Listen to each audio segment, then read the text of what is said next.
You sat at a desk where the typewriter already existed, and yet the most obvious marks of an amateur still appeared first on the page, not on the machine. The earliest sign was not a misspelt word or a clumsy clause, but an empty mind behind the eyes of the protagonist. You described what the character did, where the character went, what the weather looked like, what the room contained, and the reader still could not tell what struck the character as important.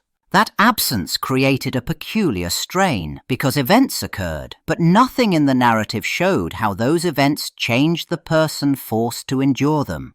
And the longer that went on, the more every later scene carried less weight, because nothing in the character seemed to accumulate. Then a second fault often arrived as if to compensate. You tried to supply that missing weight by moving the story into another person's head without warning. A paragraph began in one consciousness and ended in another, and the reader had to do the work of reorienting, not because the scene demanded it, but because the telling could not settle. That instability did more than confuse the moment. It made the earlier promises of intimacy suspect, because the reader could not know whose perceptions governed a passage until it was already gone. Then the third mistake appeared, usually as an attempt to regain control, the sudden delivery of backstory in a single block.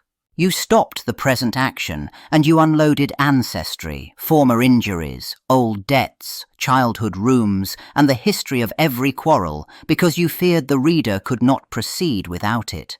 The trouble was that the moment you halted motion to explain it, the urgency that might have made the explanation matter had already drained away, and the reader began to notice how little of that information pressed upon the current choice.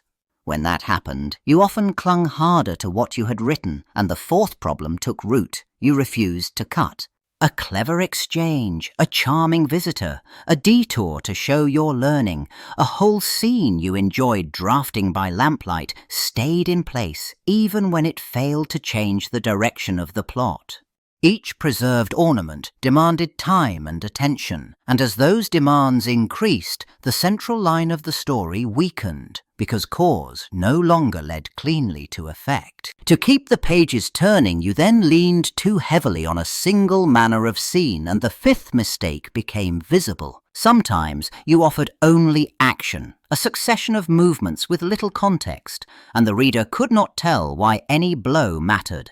Sometimes you offered only talk, long dialogue that circled without pressure, and the reader could not see what forced a decision. Sometimes you offered only narrative explanation, and the reader watched the tale from a distance, like a report rather than an experience. A strong scene required a working balance, because action without meaning, talk without stakes, and exposition without immediacy each removed one leg of the stool. As those imbalances accumulated, you revealed the sixth amateur habit. You did not think about the reader as a paying stranger. You wrote as if the book existed only to discharge your own notions, and you assumed patience that had not been earned.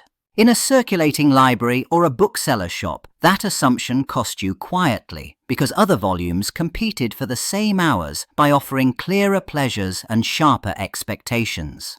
Then the final mistake arrived where many writers expected virtue, revision. You corrected commas, exchanged adjectives, polished sentences until they shone, and the structure underneath still sagged. Chapters repeated the same work. Scenes failed to alter the situation. Promises set up early went unanswered, and no amount of surface improvement could change that.